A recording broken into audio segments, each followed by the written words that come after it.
En þar sem þú ert fæddur? Í Skógum? Já. Getur lýst? Ég geti raunveru ekki lýst bænum annað en það ég man eftir því, eða veit að hann var tveggja hæða. Og þarna byggu 2 upp í 3 fjölskyldur í þessu litla húsi. Og ég veit að við vorum upp á lofti mest og við bræðurnir.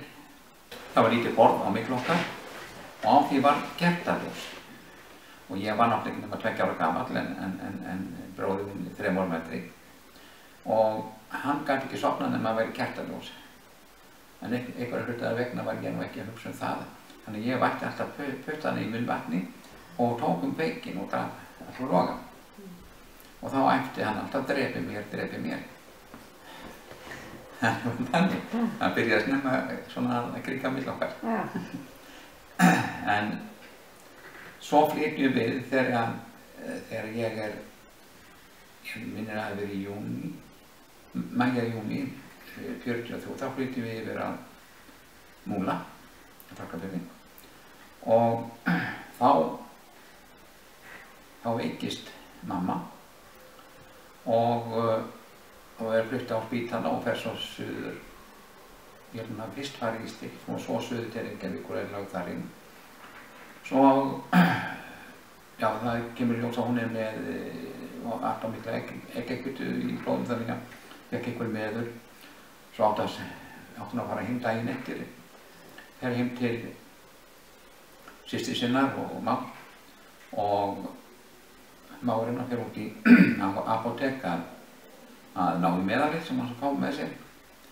Svo tekur hún inn að pillu og snarveikist og fær svona rosalega höfuðverk.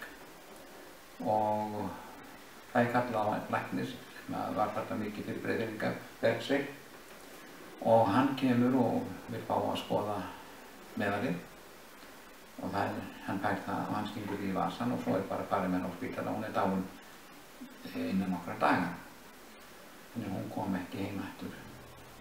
Þá var hann sem sagt ófrísklega lítilli stúlku. Þannig að pabbi hætti nú að búa þá á Múla og við farið fram á Kollabúum þar sem alltaf var skjól. Og þar veikist, að vísu rétt áður, þá kemur móðursystir mín yngsta sem var að læra hjúkrun á Vífilsstöðum, og á þessum árið þá geisaði nokkra mikið berklar, og á Vífilsstöðum var einn lítill drengur sem var með bráðaberkla sem ekki vildi að neinn væri með sér nema hún. Og svo kemur hún vestur og þá hún smituð af bráðaberklum, og þá kemur Ingibjörg amma hennar, þá kemur hún vestur til að hjúkra dóttur sinni. Hvað hét hún, dóttirinn? Hún hét Sigurborg. Og þá farið inn að Kollabúum og hún þar í litlu herbergi sem var inn á stofunni, og þar fekk enginn að koma nema amma. Hún sérstætt sá hann og allt, og svo hún í restina flutt út í Stykkishólm og þar deyr hún eftir nokkrar vikur. Svo hausti þá veikist ég af berklum og þá ég fluttur norður á Ísafjörð, og þar ég í 2 ár á spítalanum. Og það man ég nú ákaflega lítið eftir nema þegar ég kem með pappa sem flutti mig þarna, að þá erum við settir inn í lítið, eða stórt hvítt herbergi að mér fannst, það gamlega verið mjög lítið, sem var biðstofa, og þar voru stólar kring og ekkert borð og ekki neitt, en bara hvítmálaðir veggir og svona svætastólar. Og ég settur upp á eitt stólinn og ég man þegar ég dinglaði fótunum því ég náði náttúrulega ekki niður. Og svo kemur hvítklædd kona inn og tekur pappa út, og eftir það sá ég hann ekki fyrir vorið eftir. Þá kemur inn í herbergið, það er opnuð hurðin og kemur maður sem ég þekki ekkert gægist inn. Hann var dökkhærður og dökkur yfirleitt, hann var svo sólbrúnn, hann var alveg eins og væri svona, kemur frá Afríku. Hann var í reiðbuxum, mann veit ekki hvernig hann var yfir en því að reiðbuxunum hafi ég aldrei séð áður sko. Þær brendu sér náttúrulega inn í huga minn. Og hann brosir til mín. Ég vissi ekki hvað maður þetta var. Þá var það pabbi sem var að koma að heimsækja mig eftir hálft ár.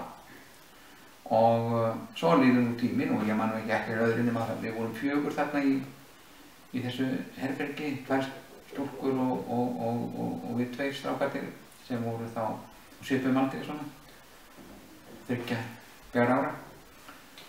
Og af því ég var nú svo dálítið baldinn og þá ef mér var slepplaus þá hljóp ég alltaf þessu göngunum fram og tilbaka. Og þannig það þurfti að binda mig í rúmið. Þannig að þá fékkst ég til að vera kjör. En svo fekk maður alltaf mat í rúmið, morgunmat ábyggilega, því að kannski líka vegna þess að ég hef verið bundinn. En ég fekk alltaf 2-3 brauðsneiðar og oft var að kæfa ofan á. Mér þótti kæfan ekkert góð. Þannig ég rúlaði henni upp og hendi henni upp í rúmið. Svo skildi fólki ekkert í það að hún kom vond lykt undir rúmið. Þannig það var hætti. En svona gekk þetta og svo eftir 2 ár þá kemur pabbi og sækja mig, þá var ég orðinn nokkuð hress. Og þá fer hann nokkuð fyrst með djúpvatnum og svo að Argereyri og þaðan svo á hestum, á einum hesti sem að hann reiddi mig fyrir fram að sig yfir Kollafjarðarheiði og við komum niður að Seljalandi í Guðdalsvík og þar kona, lágvaxin, hún var samt aðeins hærri en ég en hún var ansi þybbin og hún fór að pakka pönnukökur við eldavélina og ég stóð við hægri hlið hennar og ég held að ég hefði borðað aðra hvora pönnukökur sem hún bakaði. Ég hugsaði að þetta var í fyrstu skipti sem ég smakka svona pönnukökur og ég man að hún var svo brosmild og hlæjandi. Þetta var Vigdís Sigurðardóttir. Svo héldum áfram og ég var nú ansi þreyttur og vildi helst þegar pabbi stoppaði á leiðinni þá lappaði ég af stað tilbaka og ég bara ég vissi ekki hvert ég var að fara sko. Svo þegar maður kom við að Kollabúðum og ég þekkti auðvitað engan þar sko, ekki nokkuð hlut, ekki eins og Kristján bróðir. Svo erum við þar framundir 48. Þá flytjum við norður að Víðivöllum í Staðardal, þar sem pabbi hafði fengið ábúð í einhver ár. Og þá var komin sem sagt bónda múla sem tók við af pappa, það var Sigvaldi